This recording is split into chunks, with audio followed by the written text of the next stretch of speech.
اي حد عنده بطاطس في البيت هيقدر يعمل الفطيرة الرائعة بتاعت النهاردة دي. نعمل النهاردة بقى فطيرة بالبطاطس من الحاجات الجميلة والسهلة قوي واللي تتعمل في مفيش يا دوبك 10 دقايق ولا حاجة. دي حلوة جدا للفطار، حلوة للعشاء، حلوة حتى للغدا. بس قبل ما نبتدي الفيديو، لو اول مرة تشوفوني انا اسمي نادية، ما تنسوش تشتركوا في القناة ولايك وشير لو عجبكم الفيديو.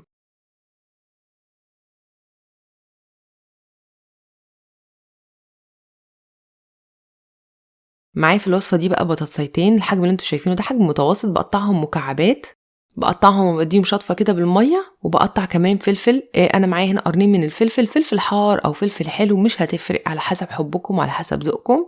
في طاسة بقى على نار نحط معلقتين من الزيت، نحط عليها الفلفل بتاعنا وننزل عليها بقى بالبطاطس اللي احنا لسه مقطعينها. انا حطيتها في ميه، نقعتها في ميه بس عشان خاطر ما تسودش على ما ابتدي شغل، فبصفيها كده وبحطها فوق الفلفل، بديلهم تقريبا كده مع بعض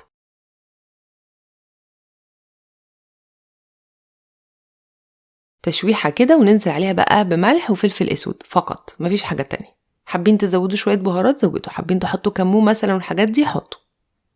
انا حطيت ملح وفلفل اسود فقط، وبديها تقليبة كمان، وبعد كده بقى بنزل عليهم بكوباية من المية، وبهدي النار وبغطيها واسيبها علشان خاطر تستوي على البخار بتاع المية وعلى نار هادية.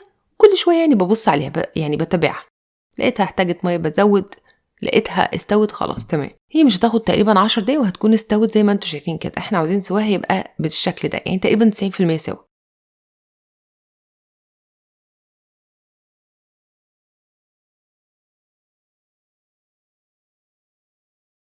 معايا هنا بقى 3 بيضات، بحط عليهم ملح وفلفل اسود ورشة صغيرة قوي من الزعتر، يعني حاجة بسيطة جدا. نضربهم كده مع بعض، وبعد كده ننزل بقى بالبطاطس وهي سخنة زي ما هي كده على البيض عادي، مفيش مشكلة.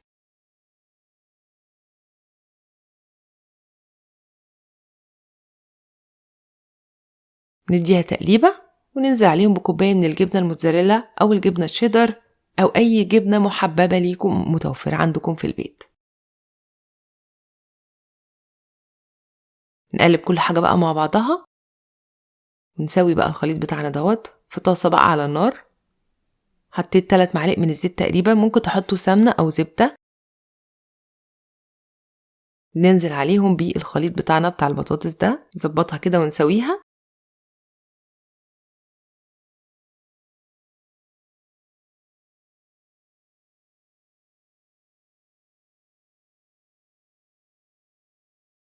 على نار هادية، ونحط على الوش كده رشة من الجبنة الموتزاريلا، وبنغطيها بقى ونسيبها على نار هادية لحد لما الجبنة تسيح من فوق زي ما انتوا شايفين كده. في المرحلة دي احنا ممكن نوقف خلاص وكده تمام، وهي استوت على فكرة، ولكن انا حبيت ان انا اديها وش فدخلتها الفرن. طبعا الطاسة اللي انا مستخدماها تدخل فرن عادي، ايدها معدن، يدوبك بس تشوي كده من فوق، ولعت عليها الشواية تاخد لون مش اكتر.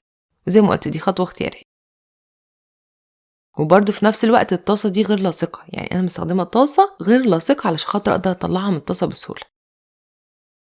سلكها كده بس طبعا بسباتيلا هتطلع بسهولة طبعا لان الطاسة تمام. يعني شايفين بقى شكلها عامل ازاي؟ تحفة بجد تحفة.